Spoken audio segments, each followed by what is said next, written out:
This is not the one I'm going to be tying, but it's a similar style to it. Now this has got a quilled or a dyed red quill body on it.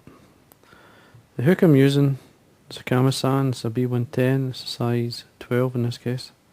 Thread is a UTC thread and 70.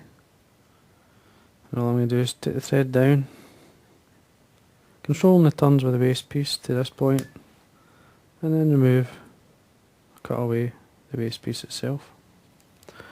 For the body I'm going to use the Venyers. This is the hand stripped Peacock quills. In this case it's red.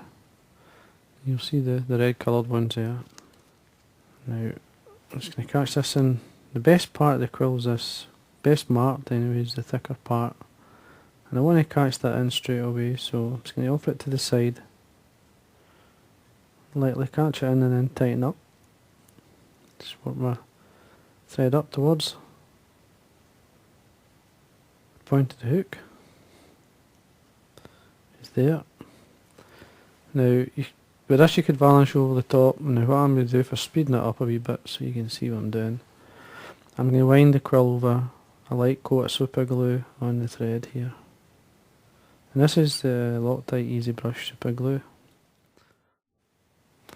Now there's a wee crease that gets in there, and I'm just going to touch it with the back of my nail. And then I'm going to wind the quill up.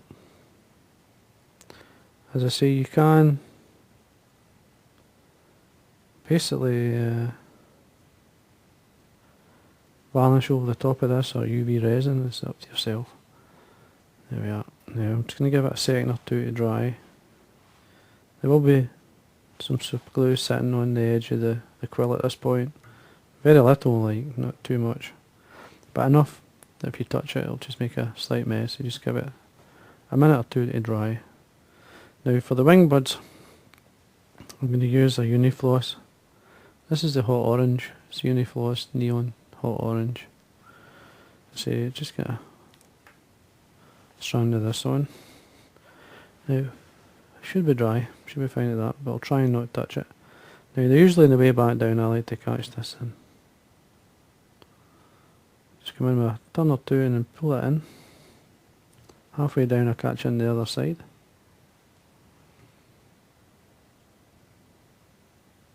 Offer it on the top, sort of like a pinch and loop, and then pull it in.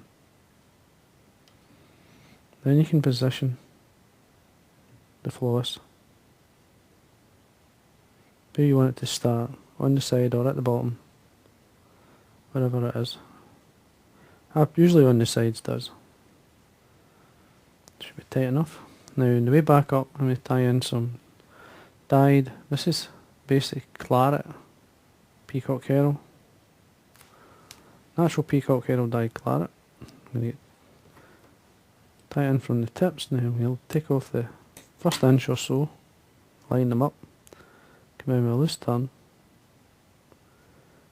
make sure you get it to start where you want, and then work my way up. Now it pays to do a small half hitch here, with, especially with UTC.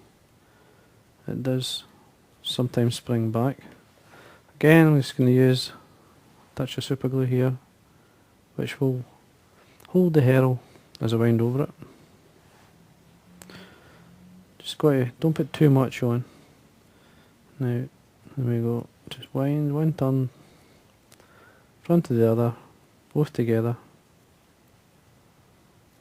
Thicken the thorax up.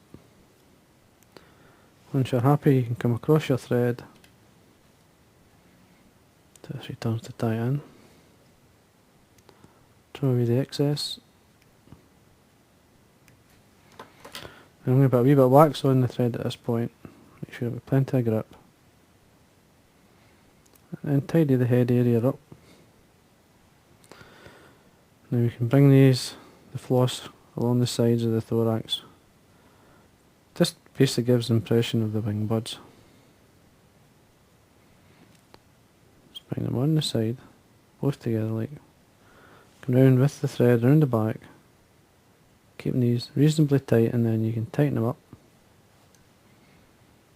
Come in with 2 or 3 turns, just a wee quick look.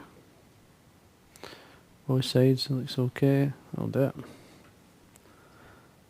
It's a basic fly, But you just take your time when you're tying it. Trim away the excess. Try and use a nice sharp pair of scissors. A wee bit of wax on my thread at this point. Again, tidy up the head area. Now for the hackle you could use two. You could use either a dyed black hen hackle or even a cock hackle, or which I'm going to use in this one is a natural badger. These are Indian hen necks, and I'm going to tie it in by the tip.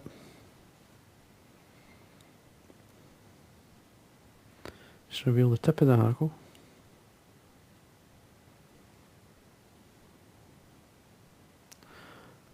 Good side of the feather towards myself. Come in with 2 or 3 turns. Now make sure I've got wax on here. Folding back the tip. Keeping the thread nice and tight, you can break it off or cut it away. And then you're looking, don't go crazy, I mean, it's very easy to overdress these flies.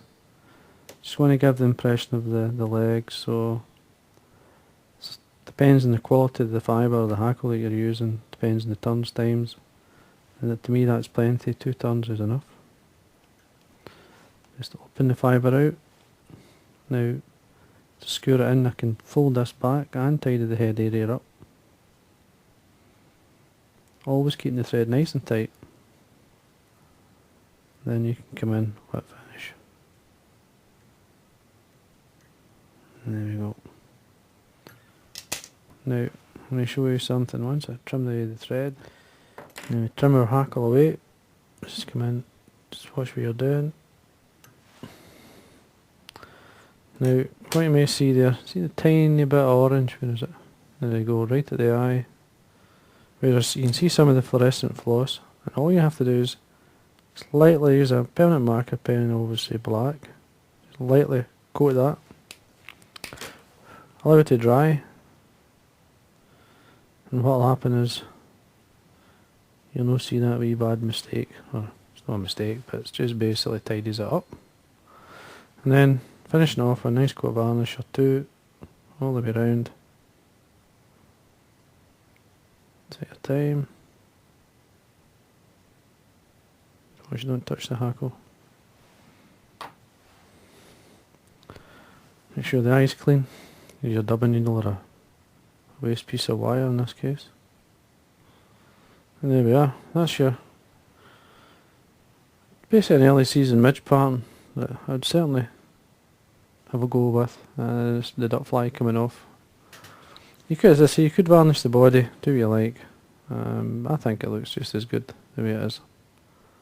So, I hope you enjoyed that.